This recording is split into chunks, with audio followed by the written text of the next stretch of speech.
안녕하세요, 북스는 카페 여러분. 자, 오늘은 이제 고려와 여진 간의 관계에 대해서 강독 강의를 해볼까 합니다. 자, 고려와 여진 간의 관계에 관련돼 가지고 예전에 그 별무방 관련된 내용이 한번 나왔고요. 이 객관식 기출 문제에서 이제 꼽살 껴가지고 이제 한번 나왔고, 그 다음에 이제 이런 형세우적 사대동과 관련돼 가지고 뭐 이런 것들이 나왔어요. 이자겸의 이제 대외정책 관련돼서 나왔던 거죠. 그래서 이제 한번 보겠습니다. 자, 고려가 많은 인력과 경비를 쓰면서 대규모 천리 장성을 축조한 것은 관한뿐만 아니라 여진에 대한 대비도 그 목적이 있었다. 그건 11세기 후역부터 북만주에 있었던 여진인 와연부가 점차 강성해져 여러 부족을 통합하고 고려 압력을 가했기 때문이다. 자, 원래 여진족들은 발해의 일부를 이었던 말갈류의 어, 그 유족으로 문화 수준이 낮아 아직 통일된 국가를 이루지 못했고 각지에 흩어져 살면서 고려에 대해서 부모의 나라로 섬기면서 공물을 바치기도 하고 때로는 변경을 친구하기도 했다. 이렇게 했는데 이 여진족들이 상당히 여러 부족들 구성이 됐고요. 그 중에 이제 뭐냐면 고려에 충성하는 부족도 있고 그렇지 못한 부족도 있었어요. 그래서 이제 한반도 때 살았던 그 여진족들을 보통 토착 여진족이라고 하거든요. 예. 그래서 이 토착 여진족하고 주로 이제 고려하고의 관계를 이제 맺고 사는데 그 일부 이제 토착 여진족이 고려에 이제 뭐냐면 충성을 하고 고려는 기미 주로 이제 설정해서 일종의 기미 정책이죠. 그래서 고려의 어떤 간작이라든지 그다음에 여러 가지 물품이나 이런 것들 지원해 가지고 자기 표를 만들었어요. 예. 자, 근데 이제 문제는 이 토착 여진족 그 북쪽에 그 만주 지역에 그 당시 이제 와이엠부라고 하는 부족들이 등장했죠. 후에 이제 아골타가 이 아엠부 출신이죠. 예, 이 아엠부가 점점 이제 만주에서 한반도 남쪽으로 내려오면서 토착 여진족들을 압박해 오기 시작해요. 그래서 이제 몇몇 이제 토착 여진족들 이제 와이엠부에 붙기 시작하고 그래서 이제 이때 이제 김이주 안에 있었던 이 토착 여진족들이 고려에게 SOS를 치거든요. 도와달라. 근데 이제 고려는 이에 대해서 이제 호응해갖고 뭐냐면 와이엠부를 치러 갔다가 오히려 당했죠. 예. 그래서 이제 고려 병사들은 주로 보병인데 반해서 와인부는 기병 중심이잖아요. 예. 그래서 이제 이런과 연결시켜서 보시면 되겠습니다. 그래서 고려는 어떤 나름대로 이제 독자적인 철학을 갖고 있었기 때문에 여진주의 어떤 여진족들의 주장들을 기미 정치를 통해서 간직을 임명해서 자기를 얘네들 제후로 삼았어요. 그래서 이들을 이제 뭐라고 하냐면 동쪽의 어떤 병방이다. 자기를 보호하는 이제 제후국이다 해서 동번이라고 또 있죠. 동번. 예. 자, 그러면 이제 내용을 보겠습니다. 자, 고려는 곡물 바친 여진족에 대해서는 식량과 철제 농기구 등을 주로 해유하고 반면 친구하는 자에 대해서는 무조건 응징하는 정책을 취했다. 또한 고려에 기수한 여진에게는 가옥과 토지를 주어 일단 민호에 편입시켰다. 그런데 여진족의 통일세력이 나타나 오히려 이제 고려의 압박을 하니 그 관계에 변화가 생겼다. 앞에 것처럼 와인부가 만주에서 점점 한반도 이렇게 남쪽으로 내리면서 토착 여진족의 압박을 강하고 그리고 이 토착 여진족의 일부가 와인족에 이제 들어가고 일부는 고려에게 SOS를 쳤다. 이렇게 보시면 되겠습니다. 자, 그래서 와인부에 의해서 통일된 여진족은 1104년 고려에 복속했던 여진족을 토벌하여 항해에 아우르고 도망간 자를 쫓아 항을 아우르고 도망가는 자를 쫓아서 정주간에 이뤘다.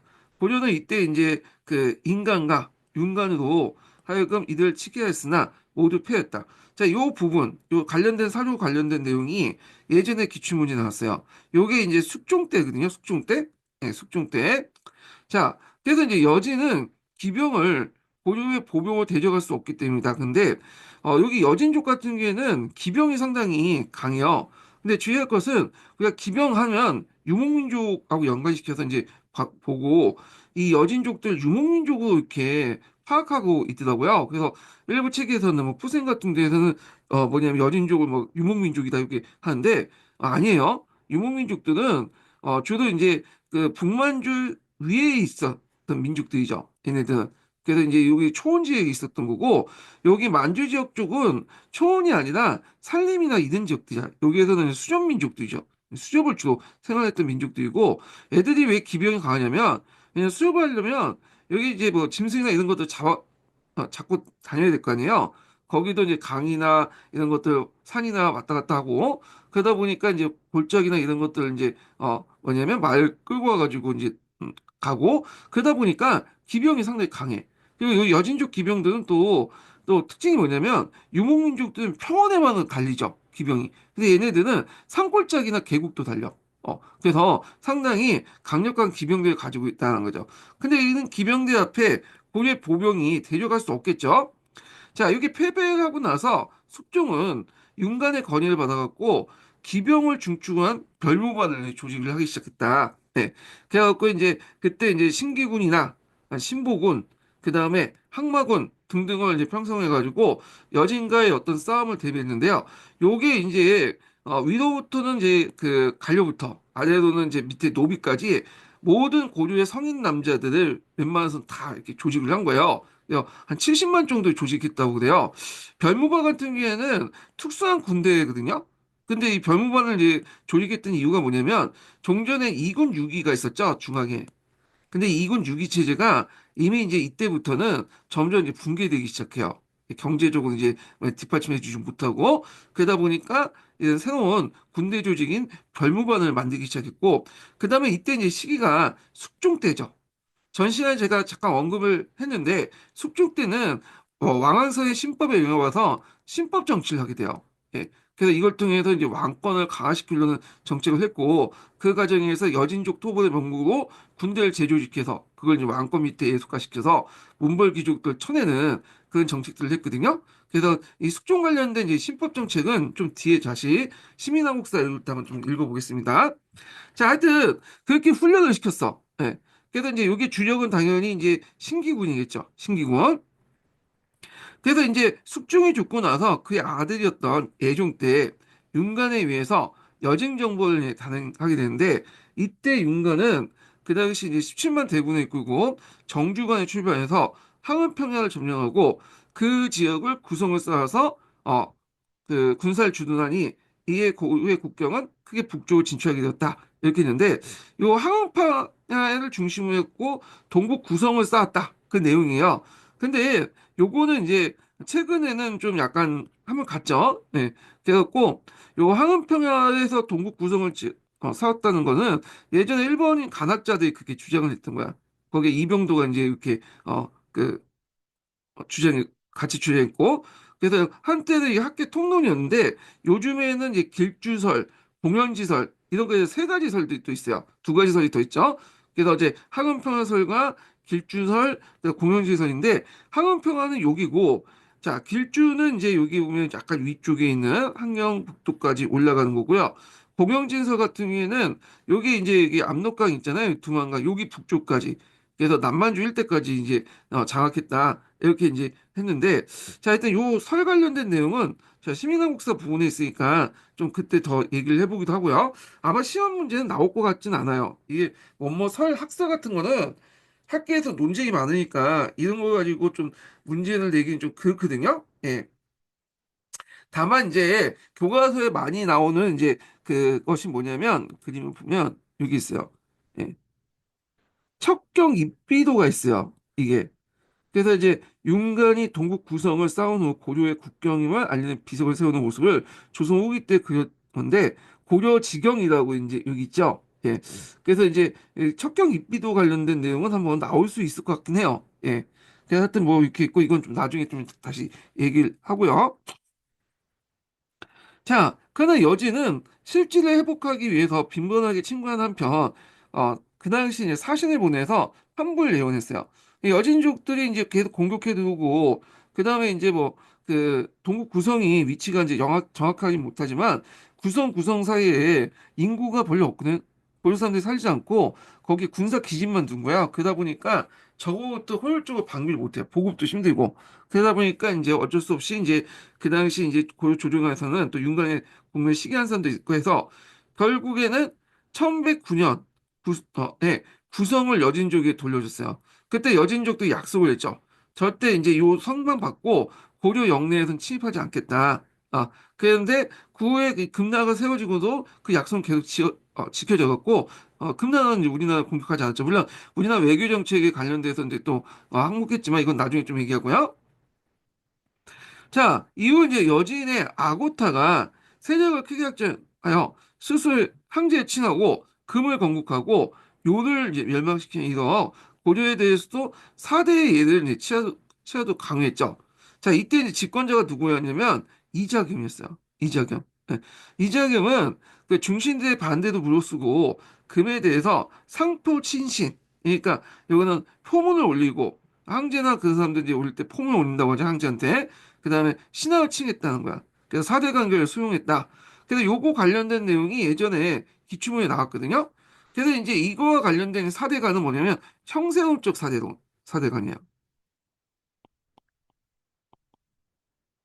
그래서 조선시대 때 명분론적 4대론과 좀 다르죠. 네.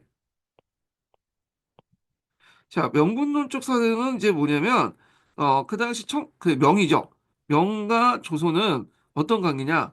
어, 그 뭐냐면 명은 아버지고, 그 다음에 조선은 아들이야. 어, 이건 천륜이죠. 천륜을 저버리고 청에 붙는 거는, 이거는 이제 의리를 저버리고, 강상의 유의를 뭐냐면, 어, 어기는 거죠. 그래서 이 절대적으로 받아들여서 그 당시 이제 했는데 형세적 사대는 좀 다르죠. 대륙의 주인은 그때그때 형세에 따라 바꾸기 때문에 작은 나라가 큰 나라 섬기는 건 당연한 거다. 그리고 예전에 뭐 송을 섬길 수도 있고 요를 섬길 수도 있고 뭐 금나라 섬길 수 있다. 뭐 이런 식으로 이제 하면서 주장을 하게 된 거죠. 그래서 이자겸이 이제 했던 이제 형세적 사대론가 그 당시 이제 병자호란 전후를 갖고 등장했던 뭐 명분론적 사대론과 비교하는 문제가 예전에 기출문이 나왔어요. 이게 자, 초기에는 이제 강경한 기계도 권한의 침해 항저를 했던 고려가 이제는 문신기족 대 정치 권력 유지 위해서 여진족들의 굴복한 결과를 초래했다. 그래서 이제 이자겸이 왜 이렇게 사대 정책을 했냐 한번 싸워보지도 않고 그 이유가 뭐냐면 그 앞에 강조 때문에라고 볼 수가 있어요. 강조. 강조가 이제 천주택을 죽이고 천주택 쫓겨내고 목종을 죽였잖아요. 그런데 이제 이런 그 권력을 장악했던 강조가 그 당시 권한족을 맡고 싸우다가 잡혀서 죽게 되죠. 그래서 강제 권력이 이제 무너지잖아요. 그러니까 이자금이 그걸 본 거야. 잘못하면 내가 강족을 당할 수 있다. 나의 어떤 권력을 계속 안전적으로 유지하기 위해서는 국제적인 어떤 대외관계의 어떤 이런 것을 잘 조절할 필요가 있겠다. 그래서 다른 나라 싸울 필요 없겠다. 그렇게 생각을 한 게 된 거죠.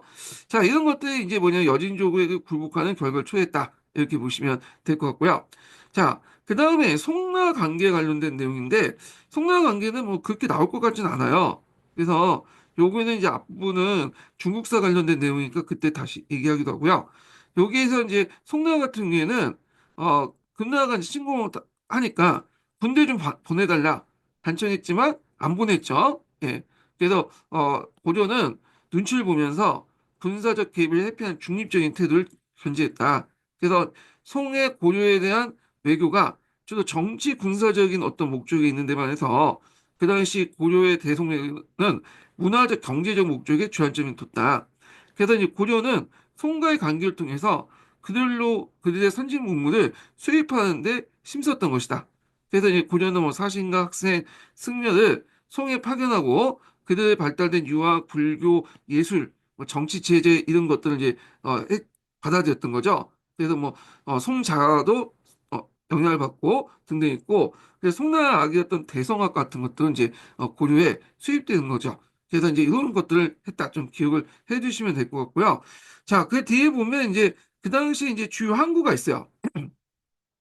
예성강 연안에 있었던 병랑도죠. 예. 보통 이제 서해안 같은 경우에는 조수 간만의 차이가 이제 좀 심하고 여기 이제 그 항구로서 적합한 곳이 별로 없어요. 수심이 좀 어, 얕죠. 그런데 예성강 같은 경우에 그 유역에 있는 병랑도는 수심이 좀 깊어갖고 항구로서 적합하다고 그래요. 또 개성하고 가깝고 그래서 그 예성강 그 병랑도를 중심으로 해갖고 대무역이 이제 행해졌고요. 그 다음에 이제 그때 아라비아 상인들 그다음 대식국상이라고 했거든요. 그래서 이 아라비아 상인도 취입하면서 국제항구로서 성향을 이뤘다는 거죠. 그래갖고 이제 우리가 이제 코리아라고 하잖아요. 그래서 이제 고려를 그 당시 고리라고 했어요. 고리. 어. 그래갖고 그 말 듣던 이제 아라비아 상인들이 고리남을 코리아 이런 식으로 이런 식으로 부르기 시작하면서 우리나라가 이제 코리아는 말로 이제 이렇게 부르기 시작했다. 이렇게 이제 하고 있는데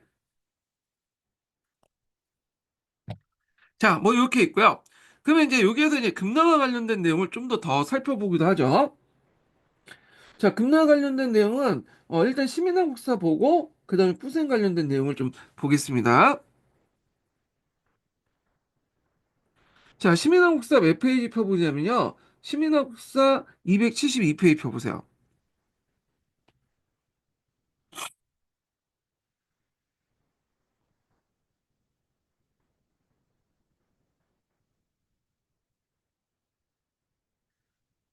자, 여기 보면 전쟁 이후 건왕과 고려의 양국 간의 합의가 성립해 교류가 이루어진 한편 고려에서는 북방으로부터 침입을 대응할 수 있는 방어성의 필요성을 대두되었다. 그래서 강감찬의 권위도 개성 전체를 둘러싼 나성 축조 공주가 1009년부터 시작됐다.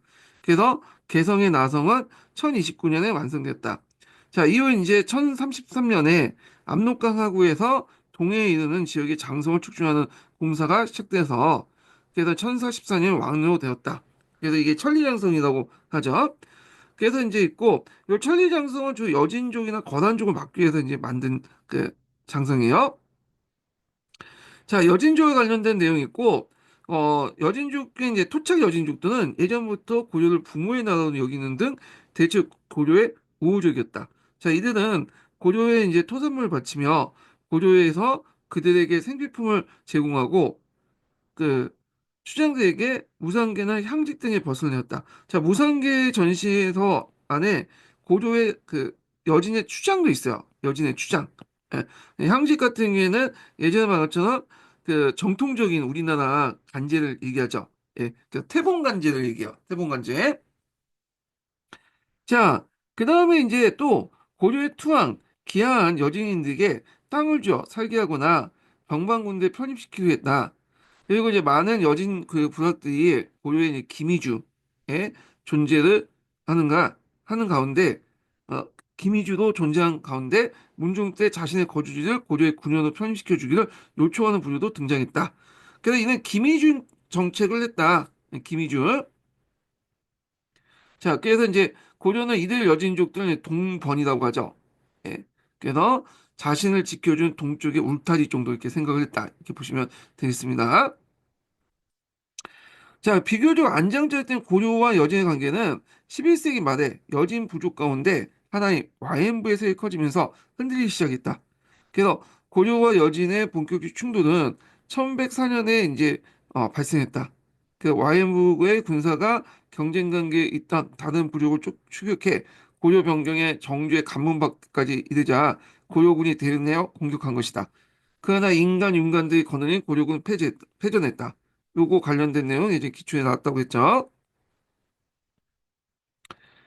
자, 윤관의 패전의 원인은 아까 얘기했처럼 그 보병 중심의 어떤 군대 구성에 차렸으며 새로운 군사 조직을 편성하고자 숙종이 제안했고요. 이때 이제 새로운 군사 조직은 기병 위주의 기병. 자, 그래서 이제 그 당시 이제 그 고려는 동원 가능한 성인 남성을 기병과 보병을 조직하고 승병을 이제 뭐냐면 포함한 대규모 특별부대로서 별무반을 이제 형성했고요. 그래서 윤가는 1007년에 17만 대군을 이끌고 여진 정권을 내세웠다. 자, 이건 숙종 때가 아니라 이제 그 숙종이 죽고 나서 예종이 즉위할 그 다음에죠. 예종 2년 때죠.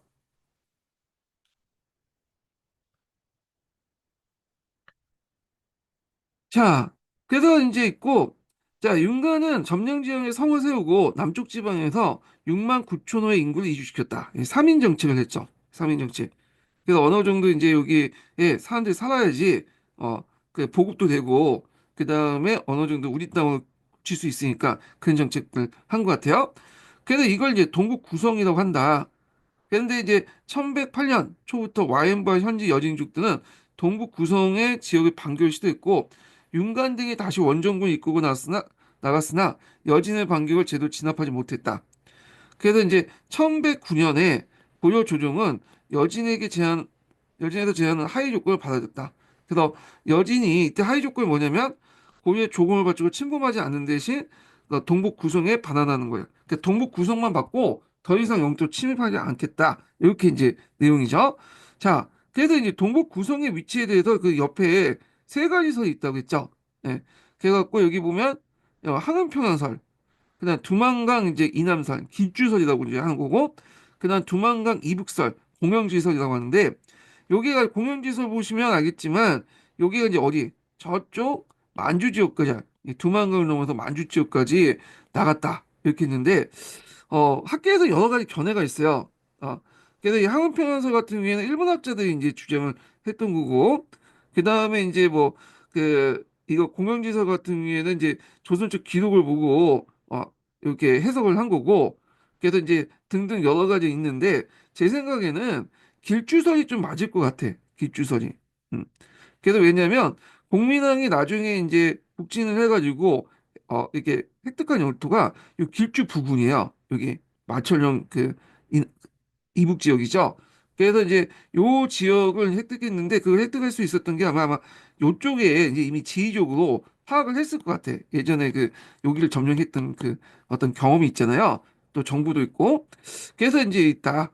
그래서 하여튼 뭐 길주설이든 두명강선이든 여기 보시면 9개 성이 여기 있는데 9개 성 사이에 길이도 뭐냐면 9개 사이 간격도 크고 보급의 문제도 있었어요. 여기에 뭐 우리나라 사람들이 살았던 것도 아니고 여진족들이 계속 살다 보니까 여기를 이제 항구적으로 장기적으로 뭐냐면 지키기가 상당히 어려운 구조였다. 이렇게 보시면 돼요.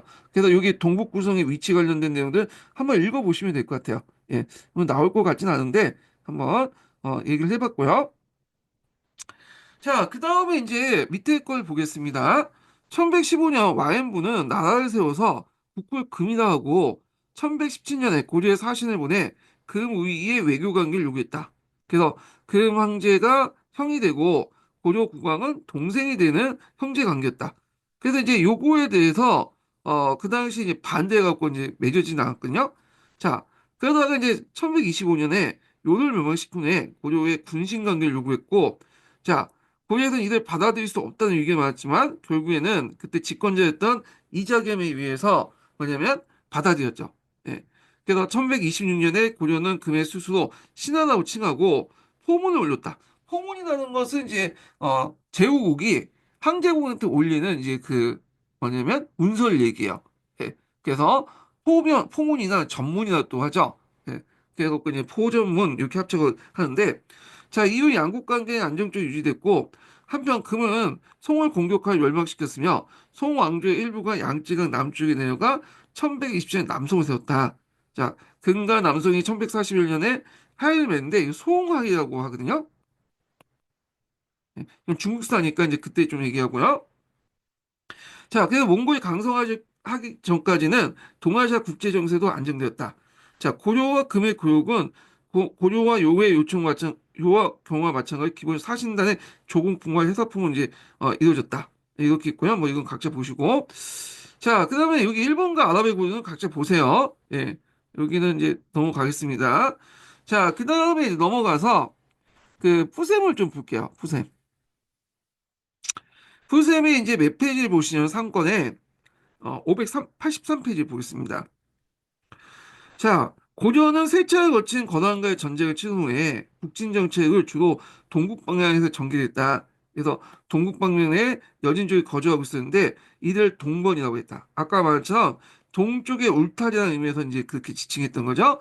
그래서 이제 이들 부족들은 생여진 계통이다.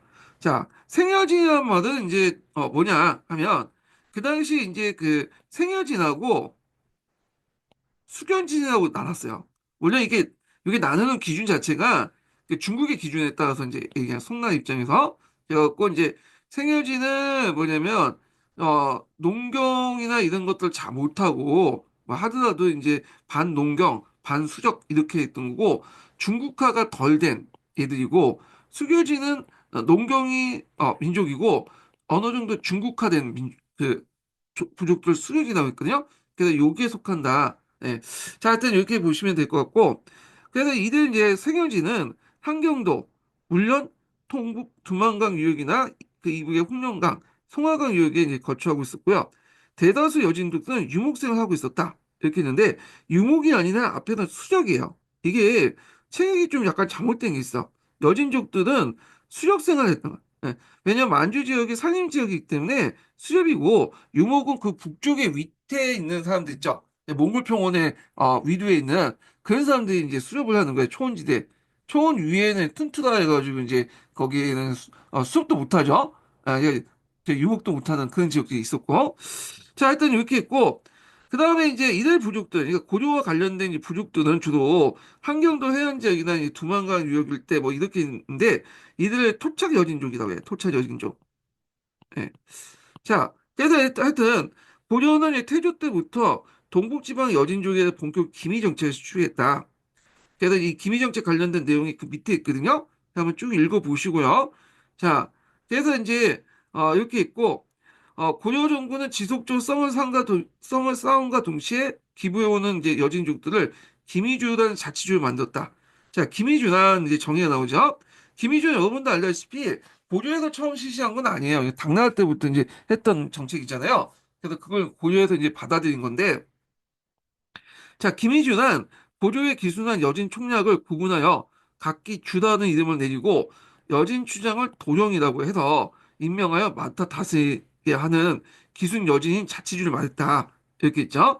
그래서 이 도령이라는 말 어디에서 많이 들었죠? 주진군의 그 수장들, 지휘관들 도령이라고 했잖아요. 그러니까 이제 뭐냐 고려의 어떤 그 간직을 줬다 이렇게 보시면 돼요. 그래서 문종이의 여러 기미주 추장을 도령체제에 편제하여 국경 수비 위한 방어선을 삼았다. 네, 동번 역할을 했다. 어, 그런데 이제 이때 문종 이후부터 이제 동열진 안에서 이제 내부 갈등이 있다가 30년 뒤에 어, 아성에서 와인부 세력이 커지면서 그 당시 이제 뭐냐면 점점 커지죠. 그래서 동영진 내부가 와인부 오하속 세력을 끌어들이면서 이 토착 여진족이 이제 점점 와인부의 영향력 안에 들어가게 돼요. 예. 자, 그래서 이제 이렇게 있고 요게 뭐 관련된 밑에 있는 내용 각자 읽어보시면 될 것 같아요. 예, 그래서 이제 건너뛰고요. 그래서 이제 그때 이제 와이언버가 직접적으로 충돌하는 내용부터 이제 보겠습니다.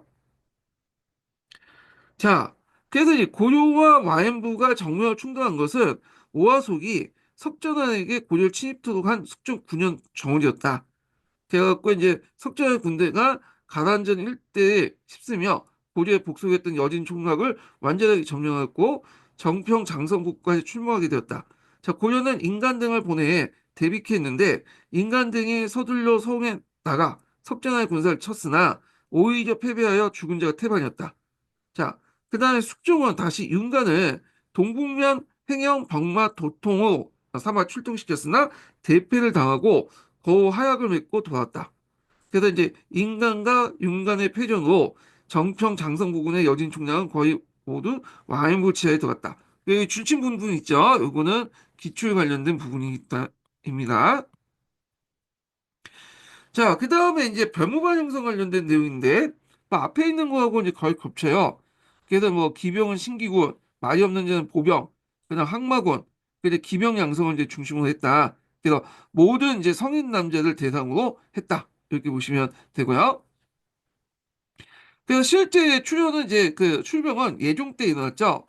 그래서 이제 따라서 이제 여진 정벌군을 출동시켰는데, 자, 윤관을 원수해서 오영춘을 부원수해서 17만 대군을 이끌고 동료준을 치게 돼요. 이쪽 지역을 치게 되는데, 자, 그래서 이제 고려군의 이제 그는 연정 연승하면서 뭐 여러 이제 그 총략도 무너뜨리고 적군도 죽이고 포로도 이제 넘는 대승을 거뒀는데 정보는 땅에 대한 그 뭐냐 기록이 나와 있는데 여기 보면 동쪽에 대공령에 이르고 북쪽은 궁왕인령에 이르며 서쪽에는 몽랑고릉에 이른다 이렇게 있잖아요. 근데 이 지역의 명칭이 알 수가 없어. 정확히 어딘지 몰라. 그래서 요게 이제 아까 침에 이제 영역 부분이 그세 가지 선이 나는 것도 요게 위치가 어디냐에 따라서 해석에 따라 달라지거든요.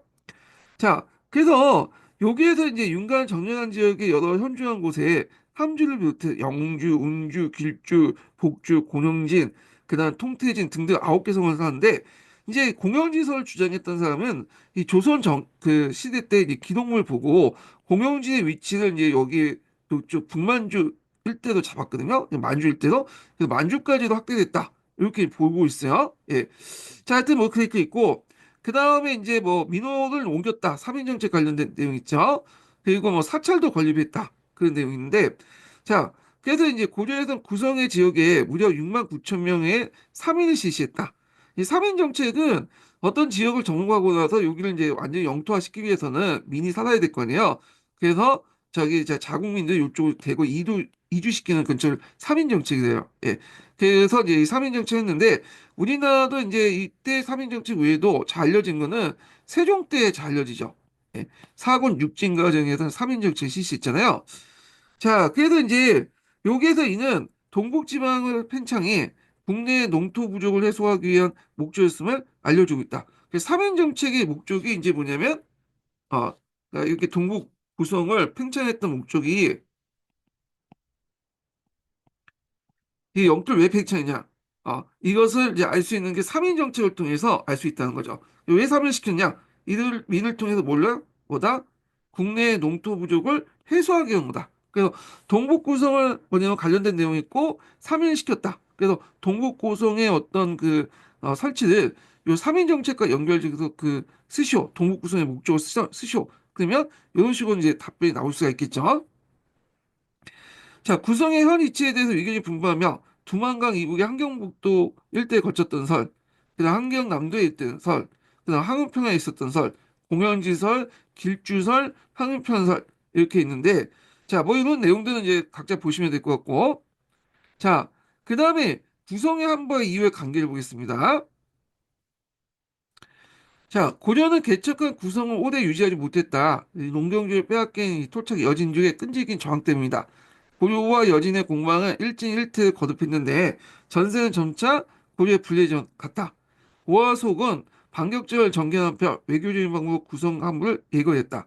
고려에서 막대한 물자가 소요되고 인명피해가 속출하자 하친 쪽으로 국력이 기울였고 그래서 예종 4년 7대 개척한 1년 만에 구성의 함부를 결정하고 주둔했던 군사와 백성을 철시켰다. 자, 고려는 모든 기미주를 잃었고 국가의 위신이 실추됐다. 그래서 이제 여기 보면 건국 이래에 적극적으로 추진해온 고구려의 국토 회복의 북진 정책이 중단되고 있었다. 중단되었다. 있는데 요거는 이제 어떤 의미가 있을까? 이거 아까 이제 그 동북 구성을 포기하고 한 번 결정에 대한 결과죠. 결과와 영향을 이제 얘기하죠. 예. 그래서 이제 요거 동북 구성의 어떤 그 한부의 영향 요걸 쓰면 요걸 이제 쓰시면 될 것 같아요. 자, 그 다음에 이제 금건국이 나오죠. 예. 그리고 이제 그 당시 이제 여진으로부터 압박받는 권한은 여진의 진출을 막기 위해서 고려 원병을 요청해요. 당연히 고려 거부하죠. 송나라도 요청했는데 거부했는데 당연히 거부했던 거고. 자, 권한의 태조에 따라서 고려는 권한의 종래 보주와 내원성 일대, 요게 이제 의주 부근이죠. 압록강 그 남쪽에 있는 유일하게 이제 권한의 영역인데 이걸 점령하게 됐는데 여진은 이를 인정하는 대신에 고려에 대한 형제의 이제 매각을 맺을 걸 요구해 그다음 예종 12년에 양국이 외교적인 어떤 긴장 상태에 들어서게 됐다 이렇게 있거든요. 자, 그래서 이제 형제 매각을 이제 맺을 걸 요구는 했는데 우리 쪽에서 거부를 했어요. 그래갖고 이제 맺어지는 않았고 그 후에 이제 인종 3년에 여진은 권한을 멸망시키고 이어서 송해수를 함락시켜 명시사로 중간에 폐지를 군림했다가 또 고려에 대해서 군신관계를 요구하죠. 예. 결국에는 고려 측에서 여진 요구에 대해서 지배 증사에 찬반 경쟁을 벌이다가 우력 정을 포기한 채 현실을 인정한 태도를 취하여 마침내 4대 예를 채택하고 말았다. 아, 그래서 이제 고려가 이러한 정책을 취한 것은 현실적으로 금의 세력이 강력해진다다. 왜냐 금나 같은 경우에는 요도 격파지고 송도 격파인데 우리나라가 대응할 수 없었죠. 거기에다 이제 건신 이자겸이 자신의 정권을 유지하기 위해서 왜냐하면 대외적인 평화 관계를 수립이 필요했다고 판단했기 때문이다. 자기 앞에 강조의 꼴을 한번 봤기 때문에 자기의 권력을 유지하기 위해선 평화로운 대외 관계가 필요했던 거죠. 자, 그러면 이제 이렇게 금날 4대 관계의 어떤 결과에 대해서 이제 여기 나와 있죠. 첫 번째로는 자, 금날 4대 관계 결과, 4대 관계를 맺은 결과 자, 군과의 군사적인 충돌을 목면했지만 고려 초의 강력한 문화의식을 기반으로 한 북진 정치의 결정 타격을 받게 되었다. 첫 번째 볼 수가 있고요.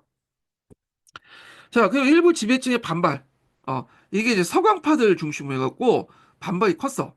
모청이나 정지상들의 궁극 정벌론들을 제기하는 배경이 되었다는 거. 세 번째는 그 당시 고려와 근 사이의 조공 책봉강의 매점에 따라서 여진을 금수 보았던 관념이 점차 사라졌다. 그래서 예전에 고려인들은 여진족들을 진짜 발끝에 때만큼도 생각했어. 때만큼 정도밖에 생각을 안 했어요. 근데 이제 여진족이 커지고 금나라 세워지니까 이제 더 이상 금수 볼 수 있는 금수 볼 수가 없겠죠. 예. 그래서 이제 이렇게 있고, 그 여진족에 대한 바라보는 관점은 고려인이나 조선인이나 비슷비슷한 것 같아요. 조선 사람도 그 청나라 이제 등장한 만주족을 되게 뭐냐면 진짜 그 발톱에 있는 때 정도 생각하고 그렇게 생각을 했거든요. 자, 그 다음에 이제 한편 고려와 금사의 영토 분쟁이 위종 19년에 발생했다. 국경지대인 압록강 안에 이제 섬 지역에 고려인들이 먼저 진출해요. 경제학이 이제 시작됐고, 이어서 금인도 진출하면서 영토 분쟁이 발생한다. 자, 그래서 뭐 고려의 지방과의 군대를 동원하여 금인들을 공격했는데, 이 분쟁은 고려의 방수군을 철수시켜. 방수군 그 국경 부근에 있는 이제 수비군들 얘기해요. 그래서 이제 금포들을 반환함으로써 종결되었다. 그래서 그 이제 금은 압록강 경계도 고려의 영토를 침범하지 않는 정책을 취했다. 이렇게 보시면 되겠습니다. 그래서 저는 개인적으로 볼 때 물론 이자겸이 4대의 예를 취하죠. 자기의 어떤 정치적인 어떤 이익에 따라서 했던 거에 대해서 물론 안 좋게 생각하지만 어 그때 볼 때 백성들 입장에 볼 때 잘한 정책이에요. 왜냐면 심도 없는데 여진족하고 이제 싸워봤자 깨질 거 뻔한데 이렇게 이제 4대의 예를 뭐 채택하지 않고 개겼다. 그 예전에 조선처럼 그 많은 사람들이 죽고 백성들이 피해를 입었겠죠. 그래서 현명한 판단이었다 이렇게 보고 있어요 저는. 예. 자, 하여튼 뭐 사대적인 반응인지 모르겠지만 제 생각 그래요. 자, 그 다음에 이제 이렇게 있고 그 다음에 이제 또 넘어가서 교과서 내용을 좀 보겠습니다. 교과서 내용. 교과서 보니까 이제 정치사 쭉 돼 있고 그 뒤에 뭐 사회경제사를 뭐 탐구 문제 형식으로 이제 이렇게 탐구 주제 형식으로 돼 있더라고요. 근데 여기는 이제 탐구 주제 형식으로 돼 있는 거는 건너뛸게요. 보니까 왔다 갔다 해가지고 좀 이렇게 돼 있고 뭐 내용도 좀 부실해. 그래갖고 그냥 이거는 사회경제 문화 같은 경우에는 제가 강도 갈 때 이거는 한통을 기준으로 해갖고 시민화 국사나 푸셈을 읽는 방식으로 이제 진행을 하겠습니다. 예. 여기 정치사 위주로 해가지고 좀 읽어볼게요, 그냥. 자, 여기 뭐 이자겸이 이제 금의 4대 욕을 수용한 이유가 뭘까? 그 내용이죠. 아까 이제 이자겸 관련된 내용인데, 자, 세력을 키운 여진은 금을 건국했다. 금은 송과 연합하여 거란을 멸망시키고 송을 공격하여 남쪽을 밀어냈다. 또한 고려에 대해서 4대 관계를 이제 요구했다. 4대 관계의 용어가 있죠. 이거 뭐좀다 아시는 내용이죠. 자, 그래서 고려에서는 금의 4대 요구에 대해서 찬반 의견이 대입됐었다. 그래서 이제 요 찬반 논쟁을 아주 재밌게 이렇게 만화도 그려놨어요. 그래서 그 당시 왕이 인종이었거든요. 그 당시 실권자가 인종의 외할아버지인 이자겸이야. 그래서 이자겸은 또 뭐냐면 또 인종의 뭐예요? 장인이고 하죠. 자기 딸 2명을 갖다 바친 거야. 약간 그랬죠. 그러니까 요와 요의 관계인데 고모를 이제 고모하고 결혼한 거잖아요. 일종의 고모인가요? 아 이모인가? 하여튼 이모하고 결혼했는데 그래요. 예, 이게 김치원이 그 당시 왕실에 이제 확산되고 있었다 이거 볼 수가 있는데 자, 그래서 금은 산악계 일어나 군대가 날로 강대해지고 있습니다. 소국이 대구를 섬기는 것은 성왕의 동의니 마땅히 먼저 사신을 보내주십시오. 소국이 대국이 이제 섬기는 것은 유교 경전에 있는 내용이라고 해요. 이걸 이제 이소사대라고 하죠. 이소사대. 음. 그래서 이 이소사대의 논리가 형세형적 사대론을 기반으로 했고요. 이게 이제 요때만 보이는 게 아니라 나중에 이제 뭐 그 원나라 성기 때도 이소사대 논리가 이제 해가지고 원나라 성기고 그래요. 예. 자, 그래서 이제 이렇게 있는데 하여튼 이렇게 해갖고 이제 했고 결국 이장의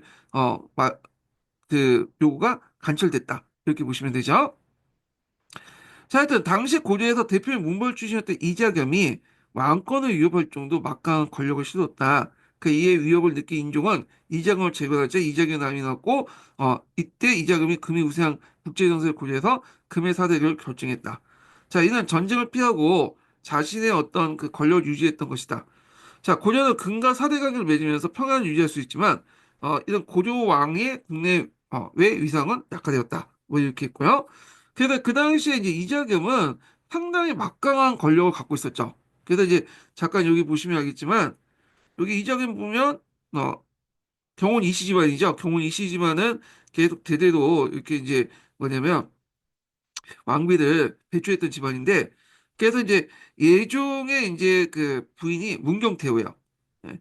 그 문경태후와 둘 사이에 난 게 인종이고, 인종은 이제 이자겸이 또 이제 뭐냐 자기 그 딸도 두 명을 인종에 또 그 부인을 보내죠. 그러니까 인종은 이자겸을 어떻게 외할아버지면서 장인이죠. 그러면서 인자겸이 막강한 실권을 가지고 있는데 이 자세한 내용은 이제 한통이나 시민한국사 읽으면서 또 이제 또 얘기를 해보기도 하겠습니다. 자, 그래서 이자겸의 난 관련된 내용을 한번 볼게요. 이자겸의 난은 나올 만한데 지금까지 나온 건 없거든요. 예, 나온 게 있나? 어, 예전에 한번 이자경 관련된 내용 이제 할 때 잠깐 언급됐었다. 한번. 예, 그래서 이자경이 이제 그 이자경 난이도 할 때 왕의 측근세력을 제거하는 그 내용이 한번 나왔네요. 예문에. 걔까지 기출문제 나왔어. 예. 자, 하여튼 그거 외에는 나온 게 없는 것 같아. 그렇지만 저기 수능이나 이런 데도 많이 나오잖아요. 그래서 이제 한번 볼 필요는 있어요. 예, 한능검이나 이런 데도 많이 나오기 때문에. 자, 한국사 통론 207페이지 보겠습니다. 자, 207페이지 볼게요. 이게 몇 페이지야?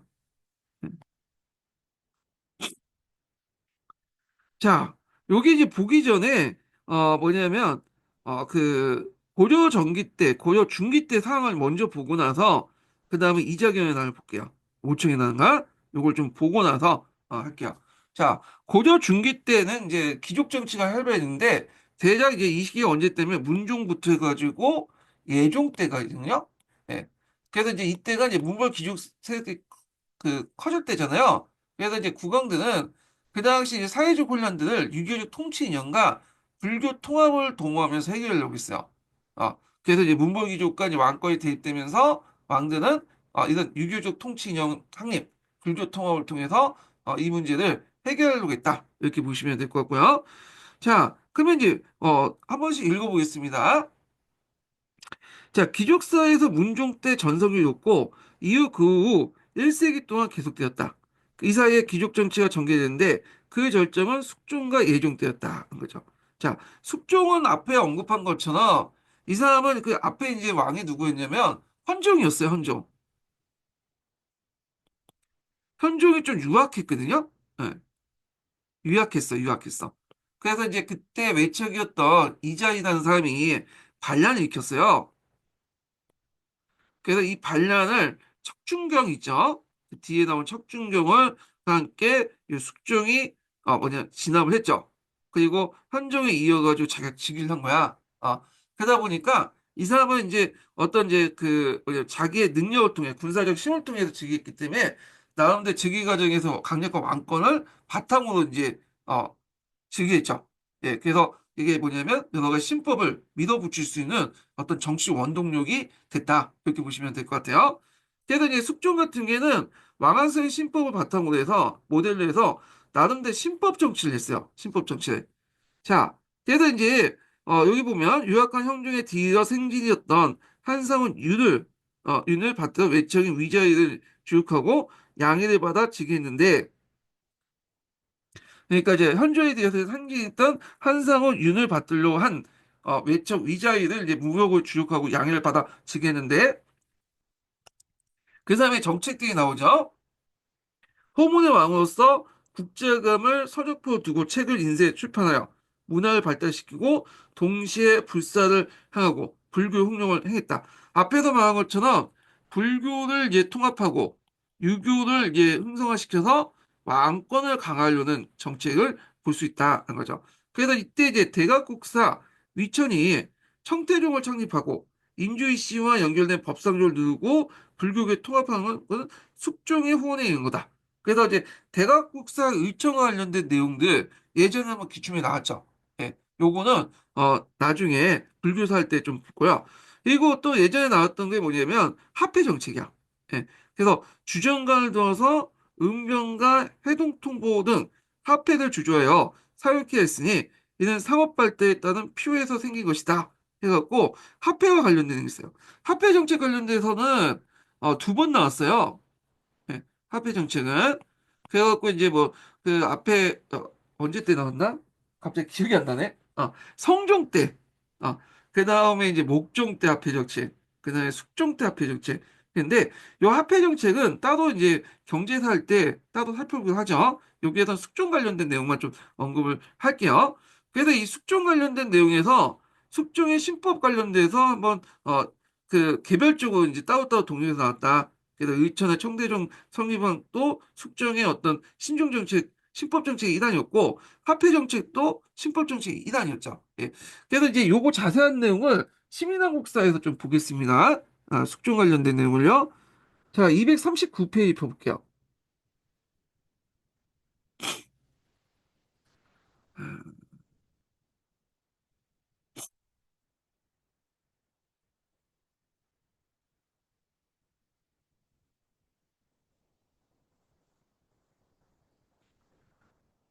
이게 239페이지인가?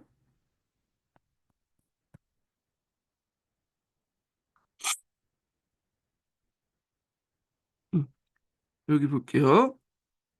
자, 문종 때 이제 외초 등장 인주 이씨의 이자 가문은 순종과 선종 때의 왕비를 연달아 배출하면서 위세가 크게 떨쳤다. 그래서 외척은 왕실을 보위하는 위치에 있었으나 유약했던 현종이 즉위하면서 종실과 마찰을 빚었고요. 그래서 외척 이자이라는 이름은 좀 외워두세요. 예. 그래서 이자이가 현종의 동생이자 자신의 조카였던 한상우 왕후에게 왕위를 계승하게 하려고 하자 선종의 동생이었던 숙종이 그를 숙청하고 현종부터 왕위를 넘겨봐 즉위했다. 그래서 이걸 바탕으로 해서 이제 뭐냐면 국정의 주도권을 장악했죠. 그래서 숙종은 외척과 처족을 이제 배제하고 지지세를 구성해 국정의 주도권을 장악했다. 그리고 부국강병을 목표로 개혁을 추진했다. 그래서 이 부국강병을 목표로 개혁 추진하면서 뭘 강화하려고 했다? 왕권을 강화하려고 했다. 잘 모르시면 그냥 왕권 강화 요거 쓰시면 돼요, 그냥. 자, 그래서 이제 각종 그 각이랑 역점을 둔 것은 재정 부분이었죠. 그래서 왜냐면 왕권을 강화하고 부국강병을 하려면 돈이 있어야 되잖아요, 돈이. 그래서 이제 대각국사 위천이 건의를 받아서 법정 금속화폐 유통을 시행했다. 그래갖고 이제 위천은 법정화폐를 쓰면 물품화폐를 사용했던 기존의 질서에서 건세와 지방세간에 누렸던 이득을 줄일 수 있고 대신 그 혜택을 국가의 중하급 관리들에게 민에게 도와줄 때 주장했다. 예. 그래서 이 당시 의천이 왜 법정화폐를 사용했냐? 이때 법정화폐는 뭐겠어요? 이 법정화폐라고 이제 예매하게 돼 있는데 요걸 좀 이해하려면 그 당시에는 물품화폐들을 많이 사용했어요. 그 예전에 이제 앞에 그 성종 때 어, 화폐 사용했잖아요. 근데 이제 여기 그 폐지되고 사용하지 않다가 다시 이제 물품화폐 하는데 물품화폐는 추포라고 하죠. 추포. 요걸 이제 쓰지 말고 이제 뭐냐면 그 당시 송나라가 동전을 사용했잖아요. 우리도 동전을 사용하자 이렇게 주장을 한 거야. 그래서 이걸 법정화폐보다는 동전이라는 말을 쓰는 게 훨씬 더 맞는데 그래서 이제 송나라에서 동전을 사용하고 이걸 통해서 상품화폐 경제가 발달한 것을 을천이 봤죠. 을천이 이제 송나라 유학 가면서 한번 보고 왔잖아. 그래서 이거에 대해서 이제 뭐냐면 건의를 했던 거죠. 숙종에게. 자, 그래서 왜 이제 법정화폐 쓰면 어떤 게 있냐? 자, 물품화폐를 사용했던 기존의 질서에서 관세거나 지방세가 누렸던 이득을 줄일 수 있는 대신에 두 번째로는 그 혜택이 국가와 중화국 관료 및 민에게 돌아갈 수 있다고 주장했다. 이렇게 이제 있죠. 자, 그래서 이 법정화폐를 주장했던 이유, 그러니까 이렇게 이제 동전 사용 이유에 대해서 요거 외에도 자세한 사항은 어디에 있냐면 뿌셈에도 있어요. 뿌셈. 음. 뿌셈. 그래서 이제 뿌셈 관련된 내용은 뒤에 좀 얘기할게요. 이게 이제 왔다 갔다 하면 좀 골치가 아파서 일단 그거. 자, 거기에 보면 위천이 그 당시 왜 그 뭐냐면 동전을 사용했냐 이거에 대한 이제 주전론을 주장했거든요.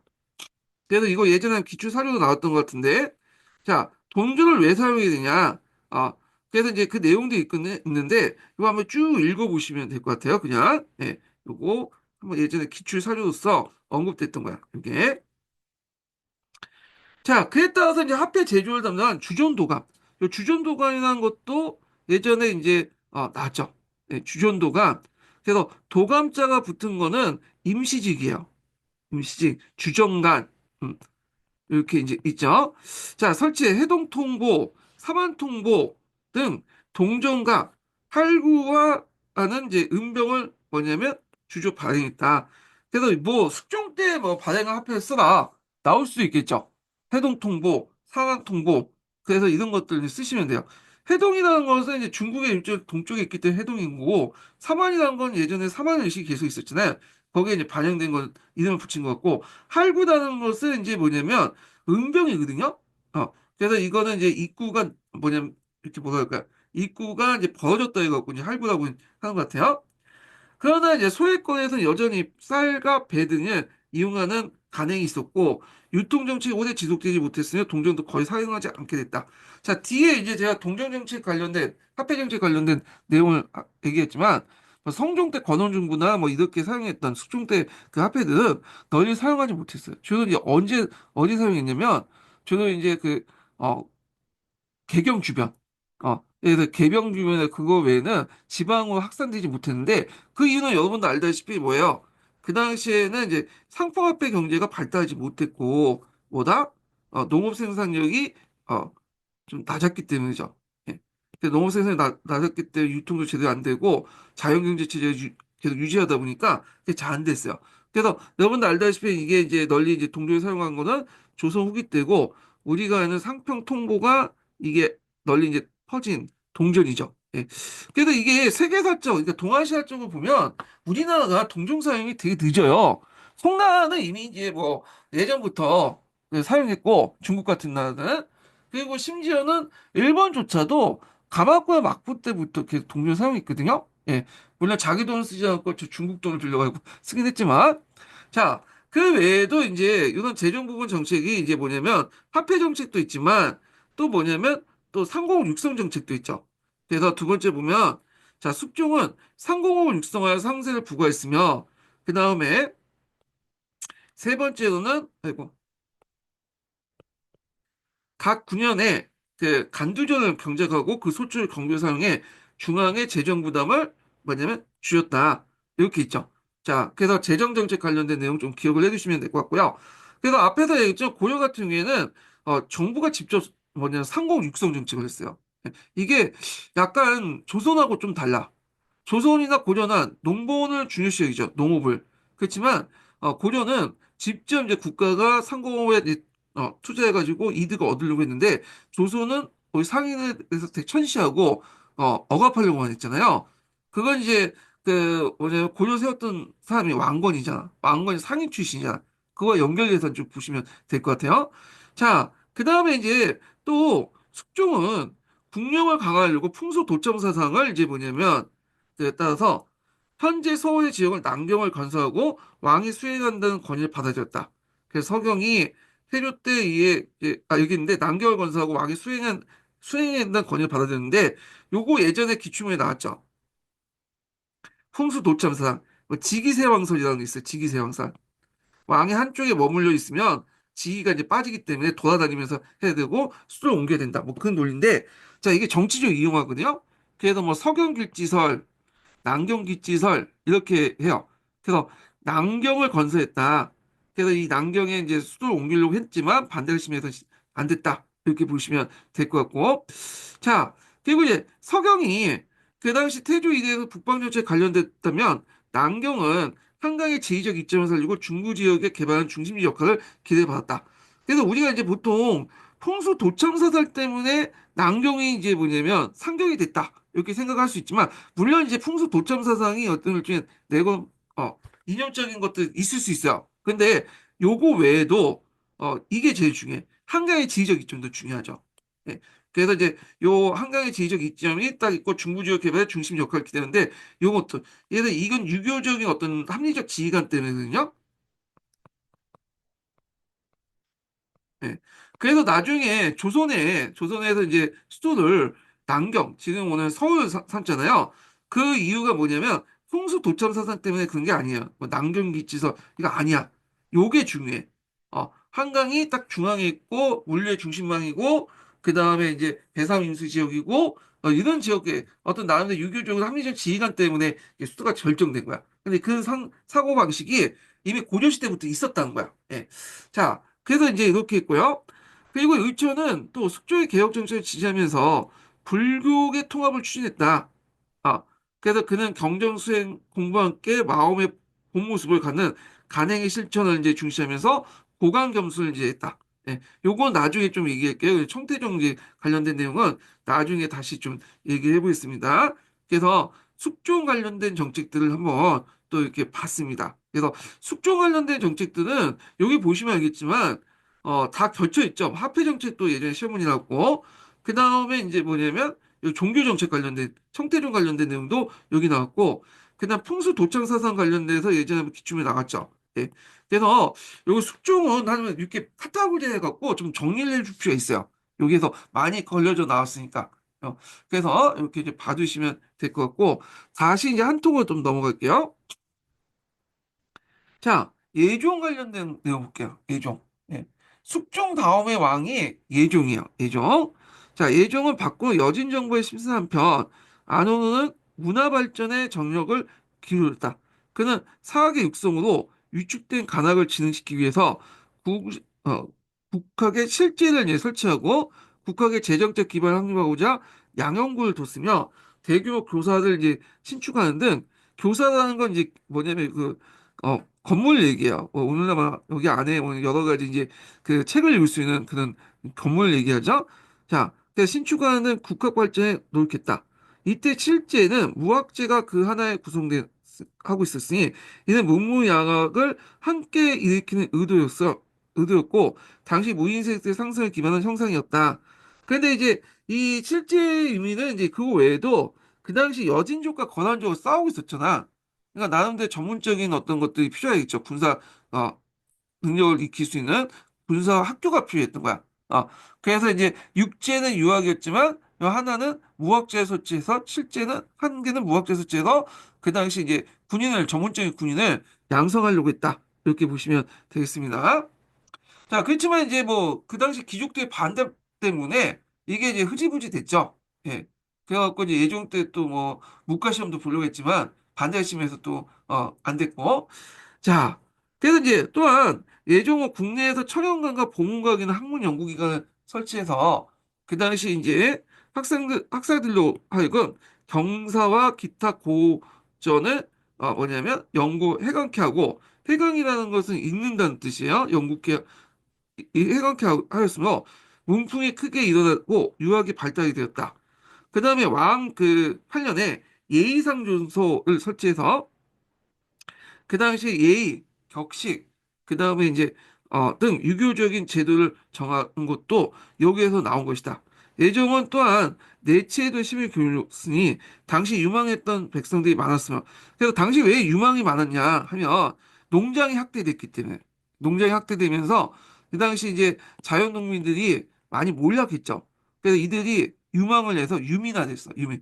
그래서 이들 이제 유민들은 어떤 의미가 있냐면 예전에 본관제가 운영됐잖아요. 그래서 본관제 안에서만 있죠. 자기 본관 안에서만 이제 살 수 있도록 했는데, 자, 이 본관에서 벗어난 사람들 뭐라고 했냐면, 유민이라고 했어요. 유민. 음. 그래서 이 유민들 관리 감독하기 위해서 그 당시 속편에 뭘 파견했냐면 간무를 파견했죠. 간무. 그래서 본관제에서 벗어난 사람들 유민이라고 했고, 그래서 유민을 감독 관리하기 위해서 간무를 파견했다. 속편에. 자, 그래서 이제 요 내용인데, 자, 조세를 면제해주고 또 속편에 간물을 두어서 유민을 그 뭐냐면 안목해 했으며 건동체에 서서 진전의 개강을 장려하고 항무지죠. 그리고 구제도관과 그 다음에 해민국을 설치해서 백성들의 진울과 신우를 담당했다. 그래서 이제 백성들이 굶어 죽은 걸 이제 뭐냐면 죽을 때 여러 가지 이제 그 여러 가지 이제 곡식도 대주고 치료도 담당했다. 이렇게 보시면 되겠습니다. 자, 그래서 이제 있고, 그 다음에 이제 요거 관련돼 가지고, 또, 잠깐, 시민왕국사의 내용을 좀 읽어볼게요. 자, 요거 하기 전에 첫 번째 인증번호 알려드리겠습니다. 첫 번째 인증번호는 50번입니다. 첫 번째 인증번호 50번이에요.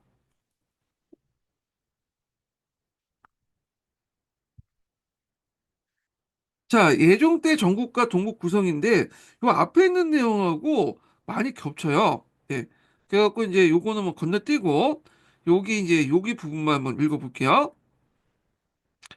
자, 예종은 여진 정벌을 위한 상언을 민생 구제와 문화 진흥체를 통해 수습하고자 했다.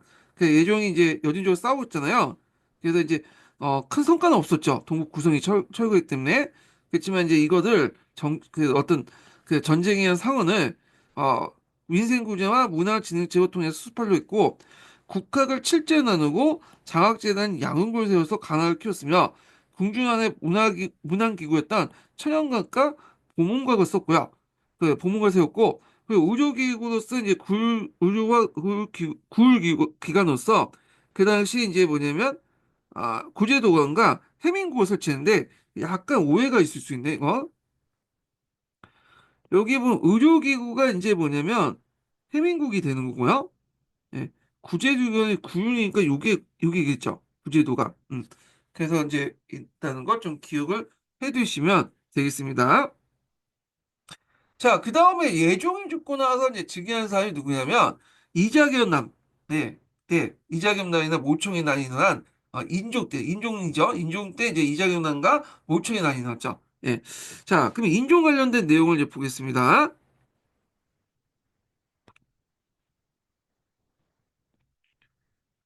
자, 어디까지 했어? 예. 자, 그래서 이제 숙종 예종에 이은 인종, 의종 때 이미 기육 정책에 기울여 있었다. 인종도 숙문 호학의 왕으로서 교육과 그 유학 진학에 힘썼다. 어.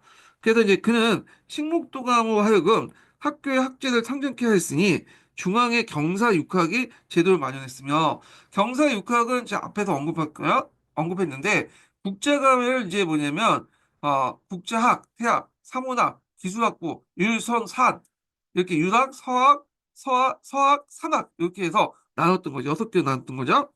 자, 그래서 이제 제도를 마련했고 국제관 내용을 보완했고 지방에도 각 주연의 한학을 세워서 지방교육을 담당했다. 특히 이제 왕이 당시 학자들이 중국의 역사를 잘 알지 못하지만 정작 우리의 나라 역사를 중국의 역사는 잘 알지만 정작 우리나라 역사를 잘 모르는 걸 개탄하면서 김부시가 영은 삼국사기를 편찬한 것은 유명하니다. 자, 이 삼국사에 관련된 내용이 예제 기출문에 나왔어요. 예. 그래서 요건 뒤에 좀 얘기할게요. 그래서 이제 그 당시 이자겸의 난을 진압하고 나서 삼국사기가 이제 편찬된 거죠. 자, 인종이 내치에도 큰 관심을 가졌음은 왕 5년에 내린 유신의 교회에서도 건농 역전, 그래서 농사를 권하고 그 밭을 열심히 갈 것을 이제 함으로써 그 당시 백성들의 식량을 넉넉히 하고 정해진 조세 위에도 횡령을 이제 금하고 그 당시 그 군사 백성들 어루만져 도망치지 않게 하고 관리월금 침탈하지 못하게 하는 등 국민 생활의 이제 뭐냐면 안정을 도모한 걸 알 수 있다. 그리고 동서대비원과 제입을 갱신해서 백성들의 어려움을 구제했다. 이렇게 있죠. 자, 근데 그럼에도 불구하고 무슨 난이 났어요? 그렇게 정치를 잘하는데 이자겸 난과 모충의 난이 났잖아요. 이 이자겸과 난과 모충의 난은 인종의 어떤 정치의 어떤 실패보다는 그 당시 그 누적됐던 어떤 구조의 모순 때문에 일어난 것이 있어요. 그래서 귀족세력과의 갈등 이런 것들이 이제 누적되었고 일어났다. 이렇게 보시면 될 텐데 그러면 인종이 이제 또 못했는 게 뭐 이거는 뭐 구조적 갈등 때문에 일어났다고 보고 이 사람의 정책 중에 좀 잘못된 것도 있어요. 예. 왜냐하면 이제 여기 보면 가중한 토목공사 때문에 이제 백성들이 괴로움을 주었다고 하거든요. 그래서 이자겸에 나는 불타버린 만월대를 제거했어. 만월대는 이제 개성의 궁성이에요. 그래서 가끔 이제 사진에 나왔는데 이런 식으로 계단식으로 이렇게 구성되어 있어요. 예. 만월대. 그래서 이제 있고 자, 그래서 큰 역사를 일으켰고 태안에 불포 운하를 이제 개척하다가 중단했어. 불포 운하는 뭐냐면 거기 이제 그 여기 보면 태안반도가 있죠. 그래서 태안반도에 안흥량이라는 게 있어요. 안흥량. 예. 그래서 이제 이 아능량이 이제 여기 보면 암초가 많고 이좀 험한 그 곳이거든요. 거기에 많이 배가 침몰했는데 요 아능량을 이제 뭐냐면 피하기 위해서 요 굴포 쪽에 운하를 파려고 했어요. 운하. 근데 이게 잘 안 됐어. 여기가 한강 지역이기 때문에 운하가 안 돼. 파지가 않아. 그리고 다이너 그 당시 뭐 호각이 있었던 것도 아니고 되기 때문에 결국에는 하다가 중단됐고요. 그래서 굴포 운하 그 흔적이 좀 남아 있어요 지금. 그래서 이제 이렇게 있고, 그 다음에 이제 별꼴제를 이제 수축하다 무당의 말을 쫓아 다시 무너뜨렸던 것이다.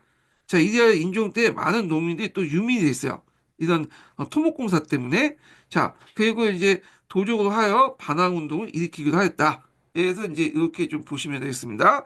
그래서 이자겸의 난과 몰청의 난은 뒤에 있으니까 그건 좀 나중에 좀 얘기하고요. 자, 그래서 이제 시민왕국사 좀 볼게요. 자, 여기 보면 이제 이자경 관련된 내용도 있는데, 여기는 잠깐만, 이 정책 관련된 내용은 없고, 이자경 나을 가지고, 이거 좀 나중에 읽어볼게요. 자, 의종을 보겠습니다, 의종. 자, 의종인데, 의종은 이제 뭘로 유명하죠? 의종 때 뭐가 일어났어요? 무신해가 일어났잖아요, 의종 때. 예. 그래서 이제 있는데, 자, 이러한 실정은 의종 때 이루어 극도다했다. 의종 때는 처음으로 생원시에 시행하기 시작했고, 최윤희와 하여금 고금의 조종 현장을 오고 당제를 이제 두루 채취해. 이때 당제는 중국의 제도를 얘기해요. 이때 당이라는 나라는 어떤 특정한 당나라뿐만 아니라 전체 이제 중국을 이제 대표하는 대명사로 사용했죠. 당풍, 당제는 다 중국의 제도를 얘기해요. 그래서 고금 상정례를 짓게 하여 했는데 이로써 역대 예제를 갖췄다. 자, 이 고금상정례 같은 경우에는 일반인들의 어떤 이제 그 뭐냐면 여러 가지 의례를 이제 적어놓은 게 아니라 왕실 예법들을 적어놓은 거야. 예. 그래서 했는데 최윤희가 이제 했는데 자, 이 고금상정례 좀 기억을 해두세요. 요거 예전에 한번 기춘에 언급됐던 거거든요. 이건 나중에 좀 얘기하고 자, 그는 호문의 군주였지만 경학보다는 문학을 좋아했고, 그러니까 이제, 이 유교 경쟁보다는 시문이나 이런 것들을 잘 지었다는 거야. 예. 근데 이제 시를 짓고 그런 사람들은 보면 문학적인 어떤 감성이 있잖아요. 감성이 있잖아요. 그러다 보니까 좀 한각적이고 좀 유흥을 되게 즐기나 봐요. 예. 정치보다는 그런 것들을 해. 그래서 그 뒤에 이제 조선시대 연산군도 시문을 잘 지었다고 하죠. 시와 문장을 잘 짓는다고 해서 정치를 잘한다는 건 아니죠. 예. 자, 하여튼 이성적인 판단을 가지고 이제 정치를 해야 되는데 이게 좀 약간 그래요. 그래가지고 한간들하고 어울리고 막 이렇게 해서 하다가 결국에는 무신반란을 촉발을 하게 되죠. 요거는 나중에 다시 좀 얘기를 하겠습니다. 자, 그래서 이제 이렇게 있고 그래서 기족사의 붕괴 관련된 내용인데 요거는 좀 쉬었다가 진행하겠습니다. 요게 이제 뭐냐면 이재경 난도 있고 노총의 난도 있고 그러거든요. 예. 그래서 요거는 좀 쉬었다가 또 진행을 해보겠습니다.